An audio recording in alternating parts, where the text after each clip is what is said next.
If you've ever seen the film Hot Fuzz, you'll know that the story centres around a village so concerned with its own image that it's willing to go to extreme lengths to maintain it, silencing living statues, travellers, hoodies and shoplifters.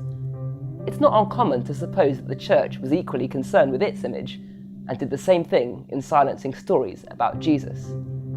It had some Jesus propaganda that suited its purpose, what we'd call the Gospels, and then it also had difficult stories about Jesus being an angry child, like in the infancy Gospel of Thomas, or being married, as in the fragmentary Gospel of Jesus' wife, or performing secret cultic practices, as in the Gospel of Philip. You can find all of these stories in accounts collectively known as the Gnostic Gospels. So why do only certain accounts and letters exist in the New Testament, and not others? Here are two reasons why. The first is an issue of authority. In Galatians, Paul, a newcomer to the Christian faith, recounts how he nervously approached the leaders of the early church, James, Peter, and John, who welcomed him to share in their Jesus-appointed authority. The New Testament then represents the authority of each of these four apostles, James, Peter, Paul, and John. Later in the letter, Paul describes how he was commissioned to go to the non-Jews, while Peter, and James and John, were sent to the Jews. Paul's letters, of which there are 14 if you include the anonymous Hebrews, are mirrored by the John, James and Peter related letters, of which there are also 14. Each of the four Gospels too are associated with each of these apostles. Matthew is linked with the early Christian church of James, Mark recorded the memoirs of Peter, Luke travelled with Paul, and John, as the name suggests, is linked with John.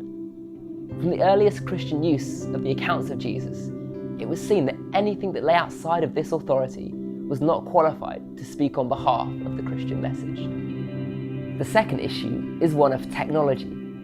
When you pick up a book, it may not seem like the most cutting-edge piece of technology you've ever seen, but it once was. Before the book was popular, people used to keep collections of scrolls, which were fiddly and took a lot of manoeuvring to find the right section. Books were brilliantly easy compared to scrolls, and Christians particularly took up the book, or codex as it was called, like mad. But what does this have to do with the other Gospels? Well, before, when the New Testament documents were scrolls, they were able to sit in a loose library of scrolls containing things like Greek history, personal letters from family, and other medical scrolls, all jostling for space. But now, the book format meant that what was important and needed to be passed along had to be formally settled, because they were literally bound together. It was because the book became increasingly popular in the 3rd and 4th centuries that the canon, the collection of approved books, was formally decided at this time. So did the church silence the dark side of Jesus when they chose the books of the New Testament? Well, not really.